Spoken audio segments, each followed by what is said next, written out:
दोस्तों, ये वक्त भी बड़े कमाल की चीज है। जब बदलने पर आता है तो अच्छे अच्छे तानाशाहों की अकड़ निकाल कर रख देता है। आपकी स्क्रीन पर ये इजराइल का डिफेंस मिनिस्टर योब गैलेंट है। जब जंग शुरू हुई थी हमास के साथ तो उस वक्त ये बहुत ज्यादा अकड़ दिखा रहा था। ऐसी ऐसी बड़ी बड़ी बातें इसकी तरफ से आती थी मानो ये 2-4 दिन के अंदर ही पूरे गाजा को तबाह करके हमास को मिटा देगा। लेकिन अब इसकी अकड़ निकल चुकी है, समय बदल चुका है। इजराइल हथियार डालने पर मजबूर हो चुका है। अभी कुछ देर पहले ही इस इजराइल के डिफेंस मिनिस्टर योब गैलेंट का एक बयान सामने आया है और इस बयान के सामने आने के बाद साफ तौर पर दिखाई दे रहा है कि इजराइल इस जंग में हार चुका है।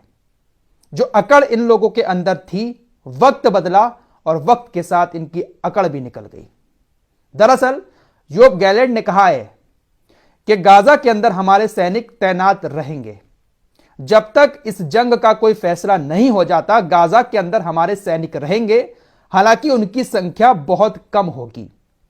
हम अपने सैनिकों को गाजा से वापस बुला रहे हैं, बहुत सारे और कामों में उनको भेज रहे हैं जो रिजर्व सैनिक हैं। लेकिन गाजा के अंदर हमारी सेना तब तक तैनात रहेगी जब तक इस युद्ध का कोई हल नहीं निकल आता।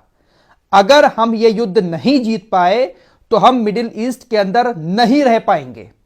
ये बहुत बड़ी बात कही है योब गैलेंट ने कि अगर हमास के साथ हम युद्ध नहीं जीते, गाजा को हमने फतेह नहीं किया तो हमारा यहां पर रहना मुश्किल हो जाएगा। और वाकई में यह बात सही है। इजराइल जो इतने टाइम से जुल्म करता चला आया है, इजराइल को ठीक से अब तक किसी ने जवाब नहीं दिया था, लेकिन पहली बार हमास ने इजराइल को ठीक से जवाब दिया है तो इनकी सारी की सारी अकड़ निकल कर रह गई है। इनकी हालत इतनी ज्यादा खराब हो गई है कि इनको अब ऐसा लगता है कि इस युद्ध का कोई ना कोई निर्णय निकलना चाहिए। या तो सीज़फायर के लिए हमास राजी हो जाए या हम गाजा को जीत लें।